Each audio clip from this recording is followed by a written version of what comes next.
Sometimes the online perception of a game seems disproportionate to how you feel a game should be. That is to say, sometimes games seem to get hate for seemingly no reason. Hey, Jarek here. I'm a dragon on the internet, and today I'm going to be covering 5 games that didn't deserve the hate. The first game that comes to mind for this topic for me is Legendary. Legendary has an awesome concept.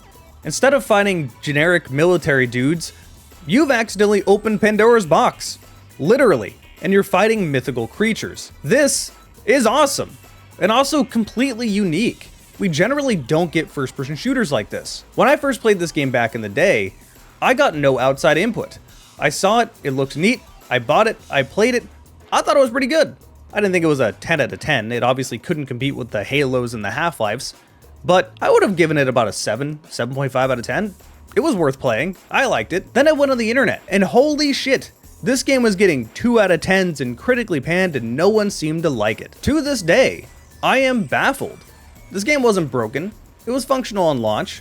There was not really any reason I can see that it deserved to get such hate. It sucks because while the ending wasn't entirely a cliffhanger, it was still a to be continued, but we'll obviously never see that. Not only did this game not sell well, but it was made by Spark Unlimited. A few games later and they shut down. What extra sucks is that it looked like in the sequel, you would have been working with the mythical creatures. You could have had a pet griffin in a first-person shooter. How awesome would that would have been? But no, this game flopped. Doom 3. Oh yes, Doom 3. You either love it or you hate it. This is a game that definitely falls under the gets way too much hate category. Objectively, Doom 3 is a good game.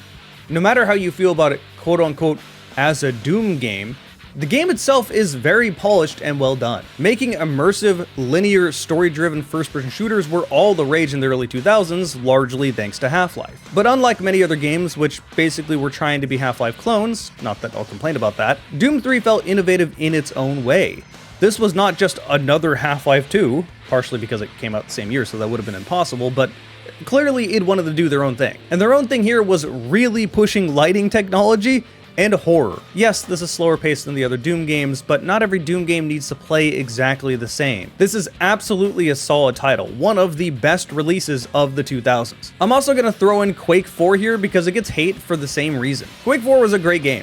I still really enjoy Quake 4 in Doom 3. I'll throw Doom Eternal in here as well. Doom Eternal is definitely not overhated. In fact, most people love it, but the people that hate it are way too damn loud. It annoyingly becomes this meme. They just need to spew how much better Doom 2016 is, which I don't care. Let me just talk about Doom Eternal. I didn't ask. Also, you're objectively wrong. It's an improvement in every way. Battlefield Hardline. This is an interesting one. You see, I understand some of the hate for Battlefield Hardline. The biggest problem with this game was simply that it shouldn't have been a $60 game. Hardline should have been DLC for Battlefield 4. If this was an expansion for Battlefield 4 for $30, $40 at most, people would have loved it. Instead, people were a bit salty they had to pay more for less at launch. Rightfully so. So in this regard, Hardline absolutely did deserve the hate. However, I oftentimes saw the frustration of the pricing blending over to their criticisms of the game. And this is where I disagree. I actually liked Hardline way more than Battlefield 4. I didn't really like the changes Battlefield 4 made to Battlefield 3. The biggest thing the Hardline improved from Battlefield 4 in my opinion is the gunplay. Oh my god, these guns feel so much better than Battlefield 4. There's a couple reasons for this, but the biggest one is time to kill. For whatever reason, they made every gun in Battlefield 4 kill in 1 to 3 more bullets than Battlefield 3. And this felt awful to me. I thought Battlefield 3 got it perfect.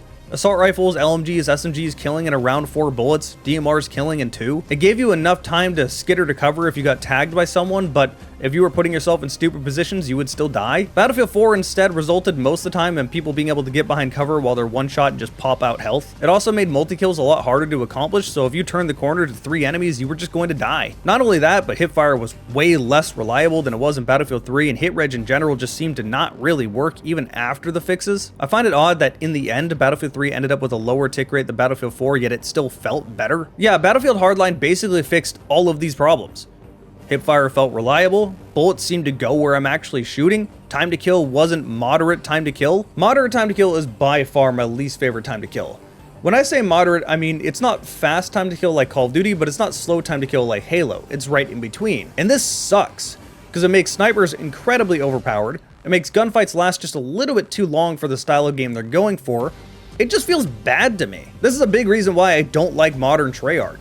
Their Call of Duty games all have modern time to kill, and why? This feels awful. Anyway, yeah, Hardline didn't do any of this. I also thought the maps were pretty good, in a sense that they're significantly better than Battlefield 4's, which is not hard. Anyway, my point here is that I actually did really like Hardline. I felt that for a multiplayer game, it was pretty fun. But due to a multitude of factors, the main one it being overpriced on launch, and the secondary one being that it wasn't a military-style game, so there were less vehicles, I found that it ended up getting way more hate than it deserved. This also unfortunately led to it dying relatively quickly on PC, which makes me very sad because I really do miss playing it. In a similar sense, I miss playing Halo 5. Okay, stick with me here.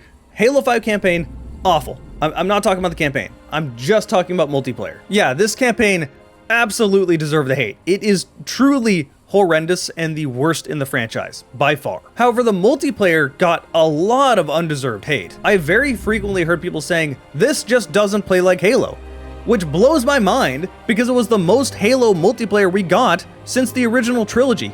Halo 5 feels more like Halo than Reach does. I will die on that hill. To this day, I am convinced that people looked at the aesthetics and went, that's not Halo. Not the actual gameplay, just the aesthetics. There's ADS in Halo 5. Well, no, it functions exactly like scoping in the previous games. You still get descoped. There's sprinting in Halo 5. That's not very Halo-like. Well, yeah, but there's very big downsides. If you're sprinting, your shields will not recharge, and if you're getting shot, you can't start sprinting. This meant positioning was way more important than being able to sprint at Mach speed. I really do miss playing Halo 5, but it's unfortunately stuck over on Xbox One. We never got it over here on PC aside from Forge, and they never added it to MCC. Please add Halo 5 to MCC. Imagine being able to play Halo 5 with a mouse and keyboard instead of a controller. It would be made for it. Alright, this one may be cheating, but for the last game, I'm just going to be talking about VR gaming as a whole. VR gaming is really hard to understand unless you put a headset on and played a real VR game. And when I say a real VR game, I really mean a proper game made for VR first. Far too often, when a new VR game is announced, the comments are mostly them trying to discount what the game is, even though just previously they were saying VR isn't worth it because it doesn't have enough games. But here comes a game like Metro Awakening, and they're saying, no, not like that. I want to be able to play it. I don't care about VR because I don't have it. Thus, it's bad. And that really is the crux of it. Since they don't have VR, they're finding every single way to discount it, whether it's true or not. It's almost as if the game isn't Half-Life Alyx, then they think the game is a gimmick. Because, well, they can't play it. They don't know. They've never put a headset on, so how would they have any experience about it? I really can't state this enough, but VR games do not translate to a flat screen. The only way to get experience with VR is to put the headset on yourself. That is the part that I can't translate to videos. And this really does suck because I love VR gaming. There is so many good VR games. Games that I think are better than Half-Life Alyx. Games like Boneworks and Vertigo 2. I've said this before, but if you're watching this channel, then there's a good chance that you really like Half-Life style experiences. And all of those linear, immersive, story-driven games are on VR nowadays. VR just lends really well to that sort of an experience. And if you're watching this channel, then you also probably have a gaming PC. Thus, the only thing you would need is a VR headset, and Quest 3S's sell for only $300. Trust me when I say VR gaming doesn't deserve the hate.